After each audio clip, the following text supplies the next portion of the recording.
क्या गजब का मौका भुनाया है नेपाल की जेलों में बंद कैदियों ने। जैसे ही उन्हें पता चला कि नेपाल की सड़कों पर जेनजी का आंदोलन उतर आया, उन्होंने फौरन उस आंदोलन को जेल के अंदर खींच लिया। फिर क्या था, देखते ही देखते नेपाल की 25 जेलें मौका परस्त कैदियों को मौका दे गईं और वो आंदोलन के नाम पर जेल से फुर हो गए। नेपाल के इतिहास में ऐसा पहली बार हुआ है जब एक साथ नेपाल की अलग अलग जेलों से लगभग 15,000 कैदी भाग निकले।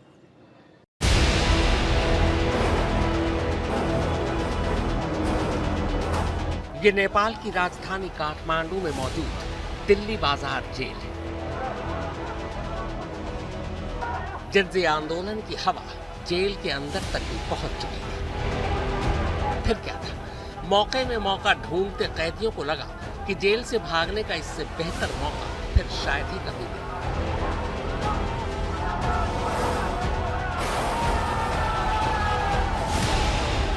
लिहाजा जेल में बंद सारे कैदी जेल के दरवाजे तक पहुंच गए। पर तभी नेपाली आर्मी वहां से गुजर रही थी। जेल का हाल देख उन्होंने अपनी पोजीशन ले ली।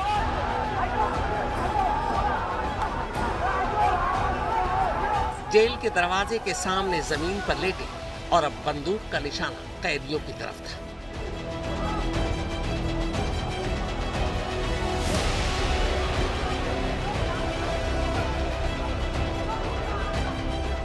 कैदियों को साफ चेतावनी दी गई कि दरवाजे के बाहर कदम रखा तो गोली मार देंगे। पर कहां सैकड़ों की तादाद में कैदी और कहां मुट्ठी भर नेपाली आर्मी। कुछ देर बाद लग गया कि मामला बिगड़ सकता है। लिहाजा ये सोच कर कि इन्हें बाद में फिर कभी पकड़ लेंगे, सभी कैदियों को भाग जाने दिया गया।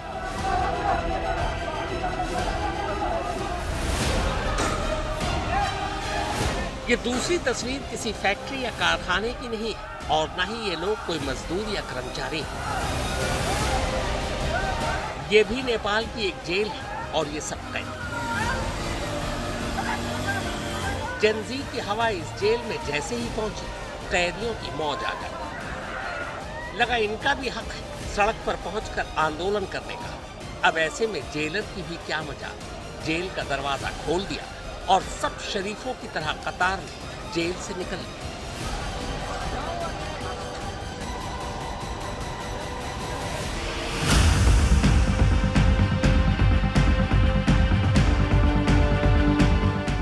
जिस वक्त संसद भवन, Singh Darbar, prime minister office और सुप्रीम कोर्ट सुलग झुलस कुचला और लूटा जा रहा था,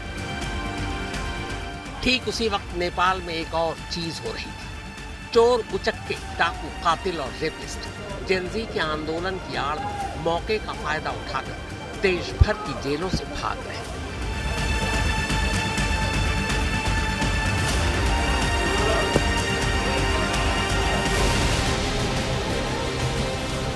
जी हाँ, नेपाल के इतिहास में इससे पहले एक साथ इतनी बड़ी जेल ब्रेक की घटना कभी नहीं हुई जितने सिर्फ 2 दिनों में हो। खबरों के मुताबिक सिर्फ सोमवार और मंगलवार यानी 2 दिनों में नेपाल की अलग अलग 25 जेलों से लगभग 15,000 कैदी जेल तोड़कर भाग चुके हैं।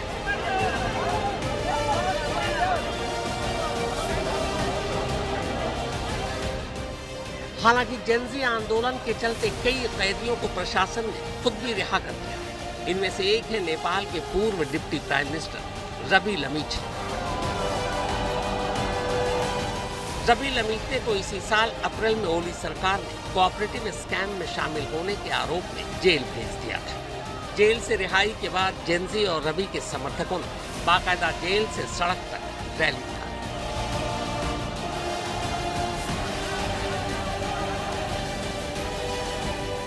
जेल ब्रेक की सबसे खूनी घटना बांके जुवेनाइल रिफॉर्म सेंटर में, जहां कुल 228 नाबालिग यानी बच्चे बंद थे।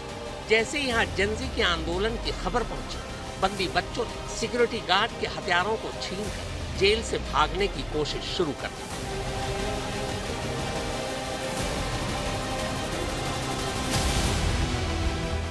इसके चलते जेल पुलिस को गोली चलानी पड़ी, जिनमें 5 बंदी बच्चों की मौत हो गई। बाद में जेल से 228 बंदियों में से 122 जेल से भागने में कामयाब रहे। काठमांडू वैली की दो सबसे बड़ी जेलों में जेनजी आंदोलन की खबर जैसे ही पहुंची, कैदियों ने मौके का फायदा उठाने में जरा भी देर नहीं की। सुंधारा सेंट्रल जेल में बंद कुल 3300 कैदियों ने जेल स्टाफ पर अचानक हमला बोल दिया। जेल स्टाफ ने भी कैदियों की तादाद को देखते हुए हथियार डाल देने में अपनी भलाई समझी। इसके बाद जेल का दरवाजा खुला और एक साथ अकेले इसी सुंधारा जेल से 3300 कैदी बड़े इत्मीनान से जेल से निकल लिए। काठमांडू वैली की ही दूसरी सबसे बड़ी नक्खू जेल में जैसे ही आंदोलन की खबर पहुंची, कैदियों को आजादी का रास्ता दिख गया। देखते ही देखते आंदोलन की आड़ में उन्होंने जेल स्टाफ पर धावा बोल दिया। इसके बाद ललितपुर में मौजूद इस नक्खू जेल से कुछ ही मिनटों में 1400 कैदी जेल से भाग चुके थे।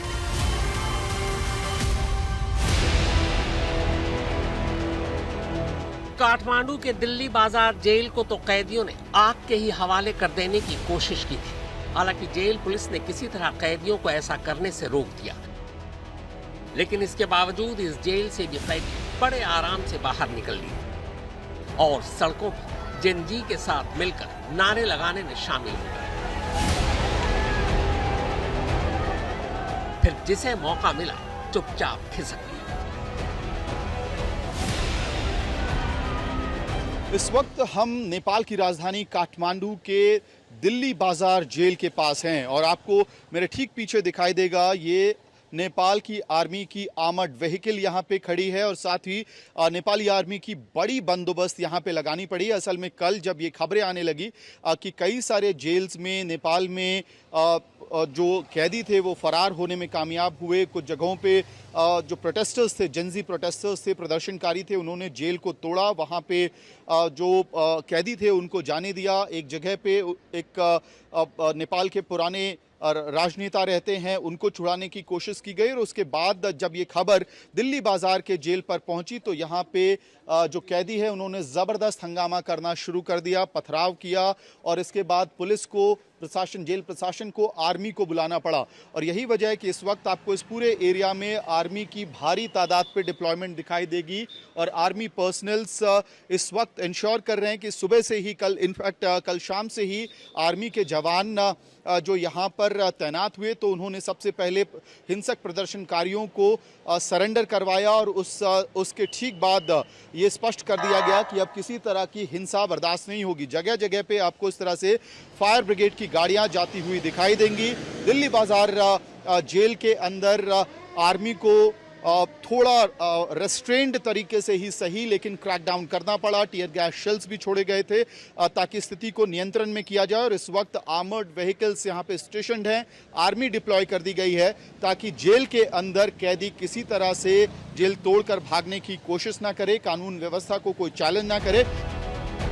नेपाल पुलिस के deputy inspector general Vinod Ghimire ने नेपाली मीडिया को बताया है कि अब तक गिनती के हिसाब से नेपाल की अलग अलग 25 जेलों से कुल 13,570 कैदी भाग चुके हैं।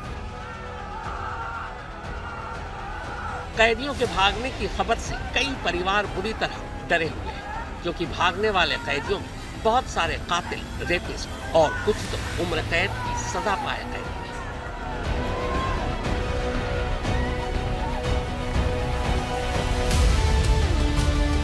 नेपाल के गंडकी इलाके में मौजूद कसकी डिस्ट्रिक्ट जेल में तो कैदियों ने एडमिनिस्ट्रेटिव बिल्डिंग में ही आग लगा दी। ये घटना मंगलवार शाम की है। इस जेल में 500 सजायाफ्ता कैदी बंद थे, जबकि बाकी विचाराधीन थे। बंद कैदियों में 13 भारतीय कैदी भी थे। इस जेल के जेलर राजेंद्र शर्मा के मुताबिक आग की वजह से जेल में बिजली सप्लाई ठप हो गई, जबकि कैदियों से कोई संपर्क ही नहीं हो पाया। ज्यादातर कैदी इस जेल से अब भाग चुके हैं।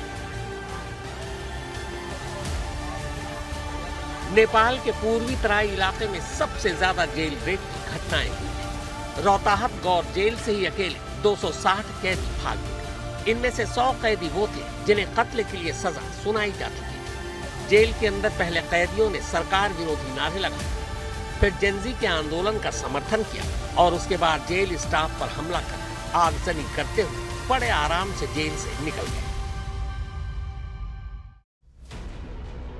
इसके अलावा मोहत्तारी जालेश्वर जेल से 575 कैदियों के भागने की खबर है, जबकि सुनसारी के झुमका जेल से 1575 कैदी भागने में कामयाब रहे। हालांकि इनमें से 220 ऐसे शरीफ कैदी थे जो बाद में खुद ही जेल लौट आए, जबकि कुछ को बाद में नेपाली सेना पकड़कर जेल लाई। चितवन जेल में 740 कैदी बंद थे। इनमें सिर्फ 40 को छोड़कर बाकी के 700 मौके का फायदा उठाकर भाग निकले। इसके अलावा कपिलवस्तु जिला जेल में कैदियों ने 2 ब्लॉक को आग के हवाले कर दिया और फिर कुल 459 कैदी जेल से निकल भागे। हालांकि कुछ देर बाद ही इनमें से 74 कैदियों को नजदीक के मार्केट और हाईवे से गिरफ्तार कर वापस जेल पहुंचा दिया गया। नेपाल के वेस्टर्न हिल्स की जेलें भी जेंजी के आंदोलन से अछूती नहीं रही। यहाँ पर्वत जेल में कुल 99 कैदी बंद थे। इनमें से 86 मौके को भुनाते हुए भाग निकले। बांके डिस्ट्रिक्ट जेल से भी कुल 436 कैदियों के भागने की खबर है। इसके अलावा कैलाली जेल से 612 कैदी भाग निकले। इन्हें जेल पुलिस ने रोकने तक की कोशिश नहीं की। हालांकि बाद में इनमें से एक को दोबारा पकड़कर जेल पहुंचा दिया गया। कंचनपुर जेल में बंद 501 में से 478 कैदी भागने में कामयाब रहे। इनमें 26 महिला कैदी भी थी। हालांकि इनमें से करीब 2 दर्जन कैदी बाद में वापस जेल भी लौट आए। लौटने वालों में 19 भारतीय कैदी भी थे। इसके अलावा दादेलधुरा जेल से 85, दोती जेल से 62, बैताड़ी जेल से 124 और मकवानपुर जेल से 260 कैदियों के भागने की खबर है। सिंधुली जेल में तो कैदियों ने जेल का मेन गेट ही तोड़ डाला। इस जेल से 500 कैदियों के भागने की खबर है। नेपाल की प्रिजन मैनेजमेंट डिपार्टमेंट के मुताबिक फिलहाल अब भी भागने वाले कैदियों की सही गिनती पता की जा रही है। डिपार्टमेंट के डायरेक्टर जनरल लीला प्रसाद शर्मा के मुताबिक Nepali army, armed police force और नेपाली पुलिस देश भर की जेलों से भागे कैदियों को पकड़कर वापस लाने की कोशिशों में जुटी हुई है। इसके लिए बाकायदा स्पेशल ऑपरेशन चलाया जा रहा है। इस बीच नेपाल की जेल से भागे कैदियों में से बहुत सारे कैदी नेपाल भारत बॉर्डर क्रॉस कर भारत में भी घुसने की कोशिश कर रहे हैं। भारत नेपाल सीमा पर तैनात सशस्त्र सीमा बल यानी एसएसबी के मुताबिक वो अब तक 35 ऐसे कैदियों को पकड़कर उन्हें नेपाली पुलिस को सौंप चुकी है। इनमें से 22 कैदियों को यूपी बॉर्डर, 10 को बिहार बॉर्डर और 3 कैदियों को बंगाल बॉर्डर पर पकड़ा गया था। आज तक ब्यूरो।